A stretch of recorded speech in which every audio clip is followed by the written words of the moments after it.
So if you haven't been following this one, a Temple University student by the name of Mo Khan uploads a video of a sign that says F the Jews. Doesn't hide it, doesn't regret it, posts it to his own Instagram account proudly. Then he goes on a neo-Nazi podcast and doubles down. Says it was a protest, not hate. Agrees with Holocaust denial, blames Israel, and somehow spins himself into the victim. Mo Khan joins us now for more on this. Mo, thank you so much for coming. We appreciate you being here. We know that it's been quite some last couple of days for you.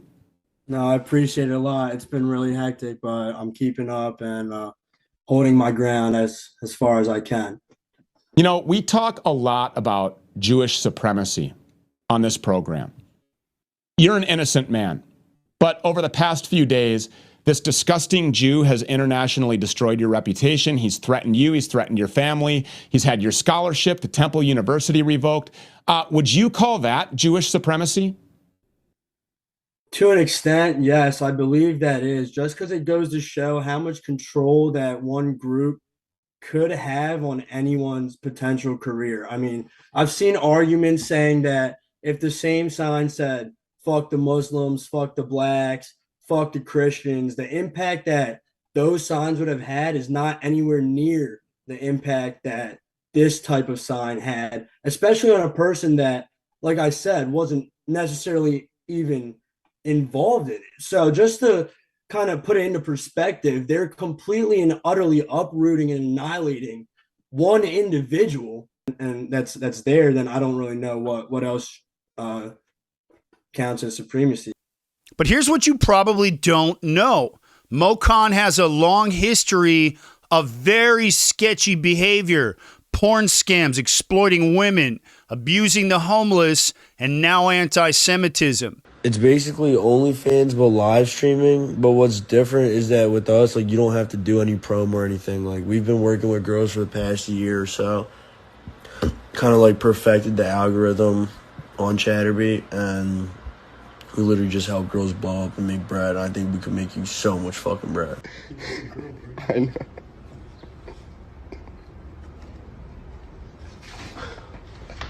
He's not a student journalist, as he claims. He is the face of a new social media-fueled hate movement.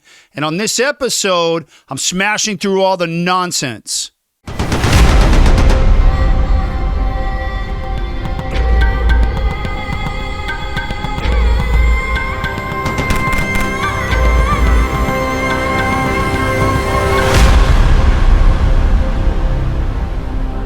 The video was shot inside Barstool Sansome Street, a popular bar owned by Dave Portnoy. And in the clip, a waitress holds up a handmade sign reading F the Jews. And filming it from just a couple of feet away is Mo Khan, not a bystander, the guy behind the camera. He uploads the video directly to his own Instagram account. On him. And that wasn't journalism, it's provocation. And Dave Portnoy sees the clip, his phone blows up, acts immediately, gets very fired up. He fires the employees involved. And instead of canceling Mo Khan initially, he tries to turn this into a teachable moment. He offers to send him to Auschwitz to learn about the Holocaust firsthand, and Khan accepts the offer. At first. You ever wonder why I built this show? Because after October 7th, I watched the media lie. I watched people justify terror. And I watched the world turn its back on the truth. So I picked up this mic and I turned it into a weapon, and this studio into my battle room. This isn't just a podcast. It's a counterterrorism mission. But I'm not backed by a network. There's no corporate sponsors. There's no PR team. This show runs on you.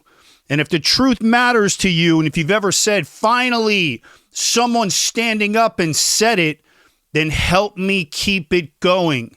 You can donate directly, or you can pick up my deep concealment holster, same one I trained Keanu Reeves on for John Wick, runs below the waistband, never gonna fall off you in lightning fast draw with just a little bit of training. Or you can grab a 3-pack of the Aaron Cohen famous Merkava coffee, strong enough to fuel counterterrorism, or you can grab a signed copy of my best-selling memoir, Brotherhood of Warriors, The Story Behind the Fight. My memoir is the first American to serve in Israel's top special operations counterterror unit. Every dollar pushes the mission forward. Click the link below to support the show, because never again means now. But then the big flippy flop. Days later, Con reverses course. He posts a new statement claiming he had zero involvement. Says the credit card used wasn't his. Claims he was just documenting the moment as a citizen journalist. Said he was pressured into accepting the trip to Auschwitz, and now he's playing the victim. I know that the sign was provocative because it reminded people a lot of the unjust things that Israel is doing around the world. Dave Portnoy and his friends can choose to be triggered over the sentiments of that sign and even kick me out of the establishment forever. However, they have no right to destroy my life over free speech and ultimately something that was an edgy joke. But Dave Portnoy wasn't having it. He goes public. Portnoy's a beast. He's got no fear. He goes public, saying Con admitted everything over the phone, took responsibility. Now he's lying, backpedaling, trying to rebrand himself as the persecuted. And Portnoy calls him out, calls him a liar, a coward, a manipulator, because that's exactly what this kid is. Con is the guy who went to the Barstool bar in Philly and uploaded Jews sign to Instagram. All hell broke loose, went super viral. Everyone's sending it to me. Ended his ass basically before I was even involved because, hey, asshole, loaded it to your personal Instagram. What do you think was going to happen, you brain dead moron?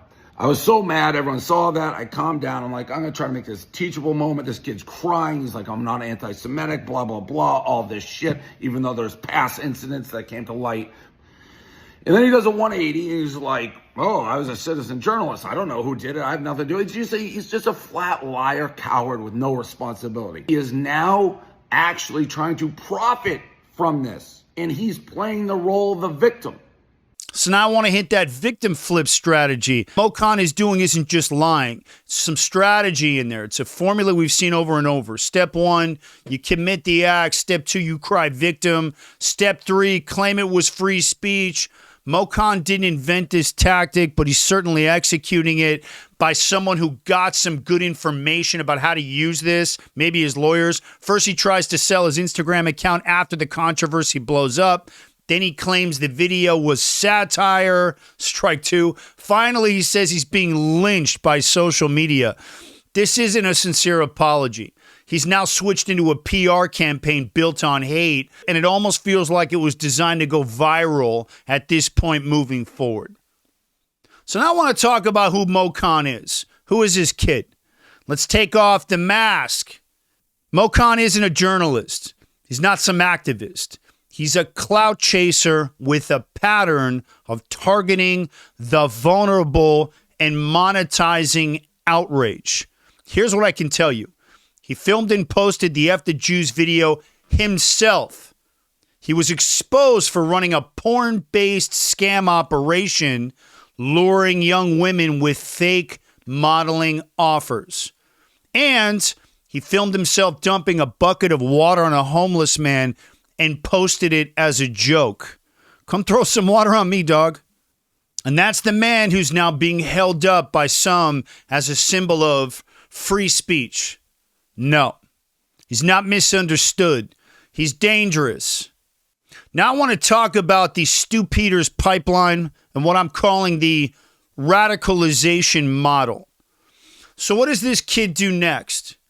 He joins the Stu Peters Show, a podcast run by a known neo-Nazi. This is our country, Jew. This is our world. And we're taking it back from you parasites.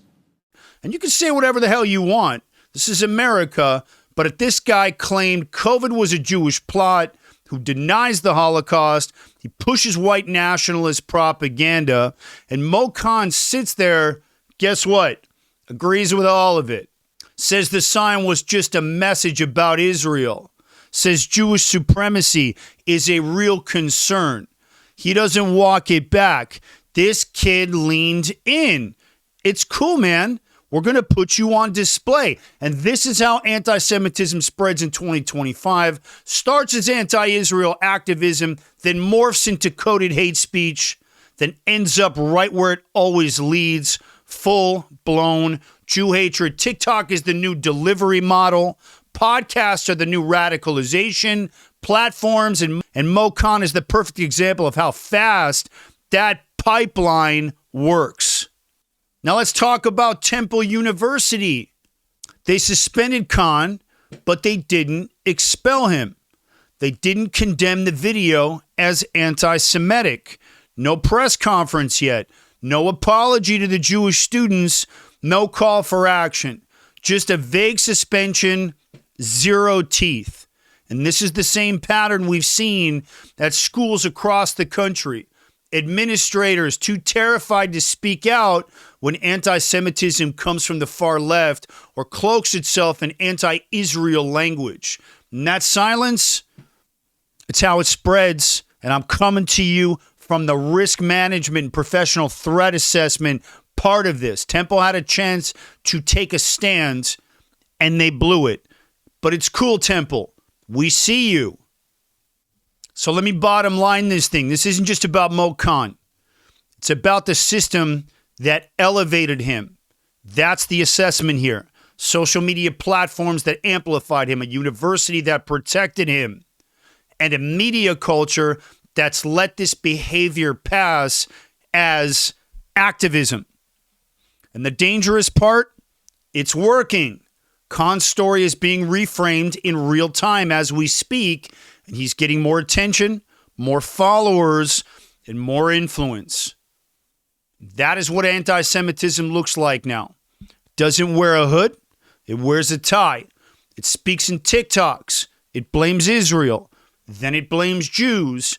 And if you don't call it out and put this flame out loudly, consistently, and unapologetically, it's going to turn into more violence. So I want to wrap it with this. To Temple University, from the Aaron Cohen show, expel this idiot. To the administrators hiding behind PR statements, grow a spine or face the consequences. To the parents, start asking what your kids are watching online. And to everyone watching this, don't let this become the normal. Share this episode, support the show, and help me make sure that this coward is no longer allowed to hide behind the lies. I want to thank you guys for watching this one. Portoi, I salute you. I want to thank you guys for watching this one. I'm going to come back to this as this case continues to develop. I'm Aaron Cohen. You're watching the Aaron Cohen Show. And remember, never again means now.